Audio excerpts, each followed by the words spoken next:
نحمده ونصلي على رسوله الكريم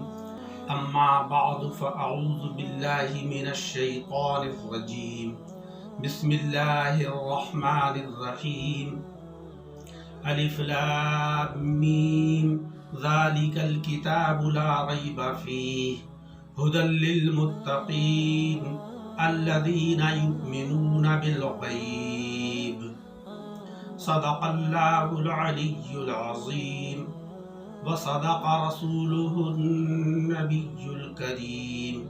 اللهم صل على سيدنا ومولانا محمد وعلى آل سيدنا ومولانا محمد وبارك وسلم.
محفوظ کر لیتا ہے، اس لیے اس کو ایمان کہا گیا. یؤمنون جو ایمان لاتے ہیں، جو تصدیق کرتے ہیں، بالغیب غیب کی. اور ایمان کے اصطلاحی معنی یعنی شریعت مطہرہ کے اندر ایمان کس چیز کو کہتے ہیں، تو اس کے اصطلاحی معنی یہ ہیں کہ جن چیزوں کو جناب خاتم النبیین اشرف المرسلین محمد الرسول اللہ صلی اللہ علیہ وسلم نے بیان فرمایا، اور اس کی صداقت اور حقانیت کا جب ہمیں یقین ہو گیا تو اب ان امور کا اور ان چیزوں کا زبان سے اقرار کرنا اور دل سے تصدیق کرنا، اس کا نام ایمان شرعی ہے۔ جیسے کہ آقا علیہ الصلوۃ والسلام نے بتایا کہ جنت کا وجود ہے، جنت حق ہے، اور اس کے اندر نیکوکار اللہ کے بندے داخل کیے جائیں گے، اس کے اندر بے شمار نعمتیں ہیں۔ ہم نے جنت کو دیکھا نہیں ہے، بنا دیکھے ہی اس کی تصدیق کر لی، اس لیے کہ وہ ثابت ہے فرمان جناب محمد مصطفیٰ صلی اللہ علیہ وسلم سے۔ ہم نے دوزخ کو نہیں دیکھا، لیکن دوزخ کے وجود کو ہم تسلیم کرتے ہیں، اس لیے کہ وہ حضور علیہ الصلوۃ والسلام نے اس کا ذکر فرمایا، اس کو بیان فرمایا۔ اللہ جل شانہ و عم نوالہ کی ذات گرامی کو ہم نے دیکھا نہیں، لیکن اللہ رب العزت کی ذات گرامی کا وجود اور اس کا تعارف ہمارے آقا صلی اللہ علیہ وسلم نے بیان فرمایا، قرآن عظیم کے اندر بیان ہوا۔ بوسیلہ آقا علیہ الصلوۃ والسلام ہم نے زبان سے بھی اقرار کیا کہ اللہ تبارک و تعالی وحدہ لا شریک ہے، اس کی ذات موجود ہے،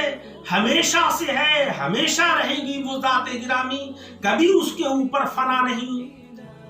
ہم اس کو تسلیم کرتے ہیں اور دل سے تصدیق کرتے ہیں۔ تو الذین یؤمنون بالغیب، متقی اور پرہیزگار وہ لوگ ہیں کہ جو زبان سے اقرار کرتے ہیں اور دل سے تصدیق کرتے ہیں غیب کی، یعنی غیب وہ چیزیں کہ جن کو دیکھا نہیں ہے، جن کو صرف سنا ہے، پڑھا ہے قرآن عظیم کے اندر، اس بنیاد پر زبان سے اقرار کرتے ہیں اور دل سے اس کو مانتے ہیں۔ حضرات اکرام، ایمان اور اسلام کے اندر اصطلاحی فرق ہے۔ ایمان دل کے اندر چھپی ہوئی چیز ہے جو دکھائی نہیں دیتی، کیونکہ زبان سے ہم نے اقرار کیا اور دل سے اس کو مان لیا، وہ دل کے اندر ہے۔ اور اسلام کے معنی آتے ہیں گردن بر طاعت نہادن، اپنے سر کو اللہ جل شانہ و عم نوالہ کی بارگاہ میں جھکا دینا، اس کی رضا اور خوشنودی حاصل کرنے کے لیے۔ تو یہ چیز بظاہر دکھتی ہے، لیکن ایمان اور اسلام دونوں الگ الگ چیزیں ہیں۔ اسلام ایمان کا جز نہیں ہے۔ اسلام کے معنی آتے ہیں ظاہری طور پر عمل کرنا، اور ایمان کے معنی ہے، ایمان کا مطلب ہے زبان سے اقرار کرنا اور دل سے تصدیق کرنا ان امور کی کہ جو آقا صلی اللہ علیہ وسلم نے بیان فرمائے ہیں۔ لیکن ایمان کے اندر کمالات، ایمان کے اندر تقویت، ایمان میں قوت، ایمان کے اندر اضافہ، انسان کے جتنے اعمال اچھے ہوں گے اتنا ہی طاقتور اس کا ایمان ہوگا، اور جتنے انسان کے اعمال خراب ہوں گے ایمان بھی اس کا اتنا ہی کمزور ہوگا۔ قرآن عظیم کے اندر اللہ جل شانہ و عم نوالہ نے فرمایا کہ ان الذین آمنوا وعملوا الصالحات اولئک هم خیر البریہ، بے شک وہ لوگ کہ جو ایمان لائے اور انہوں نے نیک کام کیے وہ سب سے بہترین اللہ کی مخلوق ہیں۔ تو دیکھیے یہاں پر آمنو الگ ہے اور عملوا الصالحات الگ ہے۔ آمنو اور عملوا الصالحات کے بیچ میں حرف واو ہے، یہ واو حرف عطف کہلاتا ہے۔ حرف عطف کا ما قبل معطوف علیہ اور ما بعد معطوف کہلاتا ہے۔ معطوف اور معطوف علیہ کے درمیان علیحدگی اور جدائی اور فرق ہونا لازم ہے، یعنی معطوف اور معطوف علیہ کا غیر غیر ہونا لازم ہے۔ تو ایمان الگ ہوا، اعمال الگ ہوئے۔ اگر کوئی شخص تصدیق کرتا ہے اور زبان سے اقرار کرتا ہے ذات باری تبارک و تعالی کا، حضرات انبیاء کرام و رسول اعظام کی ذوات کا، ملائکہ کا، کتب سماویہ کا اور بعض بعد الموت کا، ان سب چیزوں کا وہ زبان سے اقرار کرتا ہے اور دل سے مانتا ہے تو وہ مؤمن تو ہے، لیکن مسلم جب ہوگا کہ جب وہ اعمال صالحہ کے ساتھ بھی اپنے آپ کو متصف کرے گا۔ اگر کسی نے ایمان تو لایا، اس نے قبول تو کر لیا، لیکن عمل نہیں کیے اس نے اچھے، تو وہ مومن تو ہوگا لیکن اعمال صالحہ نہ کرنے کی وجہ سے وہ فاسق کہلائے گا، گناہگار کہلائے گا۔ تو الذین یؤمنون بالغیب، متقی اور پرہیزگار وہ حضرات ہیں، وہ لوگ ہیں، خواہ وہ مرد ہوں یا عورتیں ہوں، کہ جو زبان سے اقرار کرتے ہیں، دل سے تصدیق کرتے ہیں ان امور کی اور ان ذوات کی کہ جو اس کی نظروں سے پوشیدہ ہیں، یعنی بن دیکھے وہ ایمان لاتے ہیں۔ الذین یؤمنون بالغیب، بن دیکھے وہ ایمان لاتے ہیں، اس لیے کہ وہ آقا علیہ السلام نے بیان فرمائے۔ حضرات اکرام، ایمان ایمن سے مشتق ہے، اور ایمن کے معنی بے خوفی کے ہیں۔ تو ایک تو بے خوفی یہ پیدا ہوئی ایمان لانے کے بعد کہ اللہ تبارک و تعالی اب دوزخ کے عذاب سے محفوظ کر دے گا۔ دوسری یہ بے خوفی ہے کہ ایک مومن دوسرے مومن سے بے خوف ہوتا ہے کہ یہ ہمارا اب ایمانی بھائی ہے، اب یہ ہمارا مومن بھائی ہے، اب اس سے ہمیں کوئی خطرہ اور کوئی ڈر اور کوئی خوف نہیں ہے۔ قرآن عظیم میں بھی کہا گیا ہے کہ انما المؤمنون اخوۃ، حق یہ ہے کہ ایمان والے سب آپس میں ایک دوسرے کے بھائی بھائی ہیں۔ آقا صلی اللہ علیہ وسلم جب مکہ المکرمہ سے ہجرت فرما کر مدینہ طیبہ تشریف لائے تو مکہ معظمہ سے وہ مسلمان جو آپ کی معیت میں آئے تھے تو انہوں نے اپنے گھر بار، اپنی زمین جائیداد سب کچھ مکہ مکرمہ میں چھوڑ دیے۔ مدینہ طیبہ میں جب آئے تو نہ تو ان کے پاس رہنے کے لیے گھر تھا، نہ ان کے پاس کاروبار تھا، نہ ان کے پاس سرمایہ تھا۔ تو جناب رسول مکرم صلی اللہ علیہ وسلم نے ایک رشتہ مہاجرین اور انصار کے مابین قائم فرمایا تھا، جس کو رشتہ مؤاخات کہتے ہیں۔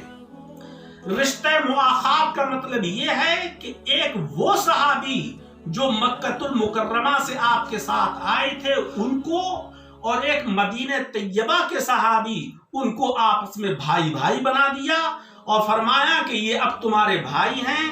تمہارے ساتھ رہیں گے، تمہارے ساتھ ان کا کھانا پینا ہوگا، تمہارے ہی ساتھ یہ کاروبار کریں گے، تم ہی ان کی دیکھ ریکھ کرو گے۔ اور ایسا وہ رشتہ قائم ہوا کہ ایک صحابی حضرت عبد الرحمن بن عوف رضی اللہ تعالی عنہ کو حضرت سعد رضی اللہ تعالی عنہ کا بھائی بنا دیا۔ تو حضرت سعد اپنے بھائی کو اپنے گھر لے گئے اور فرمایا کہ میرے پاس جو باغات ہیں، جو زمین ہے، اس کے بھی تم آدھے کے مالک ہو، اور میری 2 بیویاں ہیں، ایک بیوی کو میں طلاق دیتا ہوں، تم اس سے عدت کے بعد نکاح کر لینا۔ لیکن بھائی ہو تو ایسا ہو کہ حضرت عبد الرحمن بن عوف رضی اللہ تعالی عنہ نے فرمایا کہ بھائی مجھے تمہاری نہ مال کی ضرورت ہے، نہ زمین کی ضرورت ہے، نہ باغات کی ضرورت ہے، نہ تمہاری بیوی کی مجھے طلاق کے بعد عدت کے بعد نکاح کرنے کی ضرورت ہے، بس آپ میرے ساتھ یہ احسان کیجئے کہ بازار میں لے چلیے اور وہاں پر دکانداروں سے میرا تعارف کرا دیجئے۔ حضرت سعد حضرت عبد الرحمن بن عوف کو مدینہ طیبہ کے بازار میں لے گئے، دکانداروں سے تعارف کرایا، اور پھر یہ ہوا کہ آپ مال خریدتے تھے اور فروخت کرتے تھے۔ اسلام کی تاریخ میں بڑے سرمایہ دار بنے حضرت عبد الرحمن بن عوف رضی اللہ تعالی عنہ، اور ان کے مال سے اسلام کی بڑی خدمت ہوئی، بڑے عطیات انہوں نے پیش کیے بارگاہ جناب محمد مصطفیٰ صلی اللہ علیہ وسلم۔ حضرات اکرام، آج ہمیں افسوس ہے کہ قرآن عظیم تو ایمان والوں کو آپس میں بھائی بھائی کہہ رہا ہے، اور ایمان کے لغوی معنی کے اعتبار سے یہ تقاضا موصول ہو رہا ہے کہ ہم ایک دوسرے کے بھائی بھائی بن کر رہیں، ایک دوسرے کے ساتھ ہمدردی اور اخوت کا مظاہرہ کریں۔ لیکن آج حقیقت یہ ہے کہ ایک بھائی دوسرے بھائی سے محفوظ نہیں ہے، ایک پڑوسی دوسرے پڑوسی سے محفوظ نہیں ہے، ایک محلے دار دوسرے محلے دار سے محفوظ نہیں ہے، جبکہ آقا صلی اللہ علیہ وسلم نے ارشاد فرمایا کہ جب حضرت جبریل علیہ السلام نے پڑوسی کے حقوق بیان فرمائے تو مجھے ایسا محسوس ہونے لگا کہ اللہ جل شانہ وعم نوالہ وراثت میں بھی پڑوسی کو حقدار بنا دے گا۔ تو پڑوسی کا وہ مقام ہے اسلام کے اندر، اور بھائی کی وہ عظمت ہے اسلام کے اندر کہ قرآن پکار کر کہہ رہا ہے کہ انما المؤمنون اخوۃ